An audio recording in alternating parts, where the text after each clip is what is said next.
ನಮಸ್ಕಾರ ಸ್ನೇಹಿತರೆ.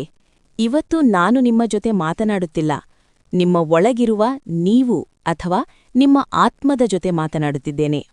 ಈ ವಿಡಿಯೋ ಮುಗಿಯುವ ಹೊತ್ತಿಗೆ ನಿಮ್ಮ ಆಲೋಚನಾ ಶೈಲಿ ಬದಲಾಗಿರುತ್ತದೆ.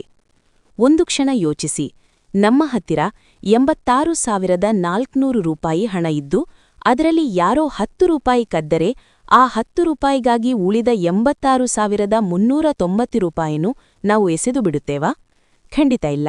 ಆದರೆ ದಿನದ 86,400 ಸೆಕೆಂಡುಗಳಲ್ಲಿ ಯಾರೋ ಅಂದ ಒಂದು ಮಾತು ಅಥವಾ ಯಾವುದೋ ಒಂದು ಸಣ್ಣ ಘಟನೆ ನಿಮ್ಮ 10 ಸೆಕೆಂಡ್ ಹಾಳು ಮಾಡಿದ್ದರೆ ನೀವು ಇಡೀ ದಿನವನ್ನೇ ಯಾಕೆ ಹಾಳು ಮಾಡಿಕೊಳ್ಳುತ್ತೀರಿ? ಯಾಕೆ ಅದೇ ಯೋಚನೆಯಲ್ಲಿ ಇಡೀ ದಿನ ಕೊರಗುತ್ತೀರಿ?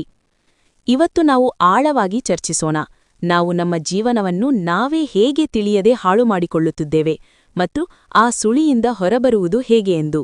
ನಮ್ಮ ಜೀವನದ ಅತಿದೊಡ್ಡ ಶತ್ರು ಯಾರೋ ಹೊರಗಿನವರಲ್ಲ, ಅದು ನಮ್ಮ ಮೆದುಳೇ ಸೃಷ್ಟಿಸುವ ನಾಳೆ ಎಂಬ ಸುಳ್ಳು. ನಾವು ಕೆಲಸವನ್ನು ಮುಂದೂಡುವುದಿಲ್ಲ, ಬದಲಾಗಿ ಆ ಕೆಲಸ ತರುವ ಒತ್ತಡವನ್ನು ಮುಂದೂಡುತ್ತೇವೆ.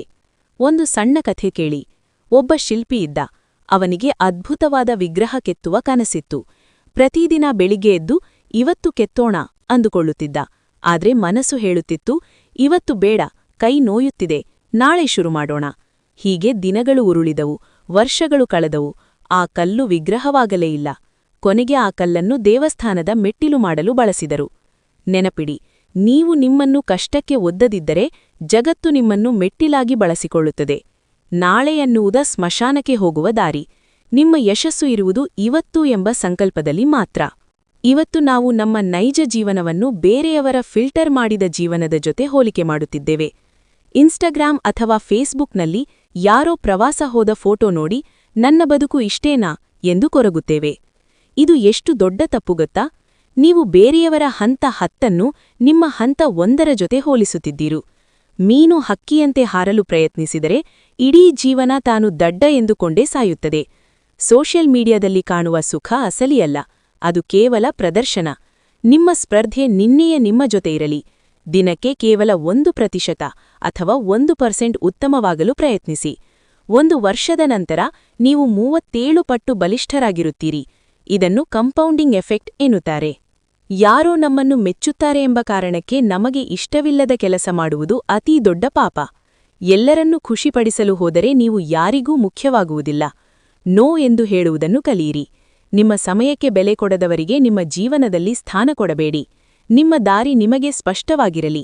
ಜನರು ನಿಮ್ಮ ಬಗ್ಗೆ ಏನು ಅಂದುಕೊಳ್ಳುತ್ತಾರೆ ಎಂಬುದು ಅವರ ಸಮಸ್ಯೆ, ನಿಮ್ಮದಲ್ಲ. ಒಬ್ಬಂಟಿಯಾಗಿರುವುದು ಒಂಟಿತನವಲ್ಲ, ಅದು ನಿಮ್ಮನ್ನು ನೀವು ಅರಿತುಕೊಳ್ಳುವ ಸುಸಂದರ್ಭ. ಸಿಂಹ ಯಾವಾಗಲೂ ಒಬ್ಬಂಟಿಯಾಗಿ ನಡೆಯುತ್ತದೆ, ಆದರೆ ಅದಕ್ಕೆ ತನ್ನ ಶಕ್ತಿಯ ಮೇಲೆ ನಂಬಿಕೆಯಿರುತ್ತದೆ. ಸ್ನೇಹಿತರೆ, ಈ 5 ನಿಮಿಷಗಳು ನಿಮ್ಮ ಜೀವನದ ಒಂದು ಸಣ್ಣ ಹೂಡಿಕೆ ಮಾತ್ರ. ಈಗ ನಿಮ್ಮ ಮುಂದೆ 2 ದಾರಿಗಳಿವೆ. 1, ಈ ವಿಡಿಯೋ ಮುಗಿಸಿ ಮತ್ತೆ ಹಳೆಯ ಜೀವನಕ್ಕೆ ಮರಳುವುದು. 2, ಇಂದೇ ಒಂದು ಬದಲಾವಣೆಗೆ ಕೈ ಹಾಕುವುದು.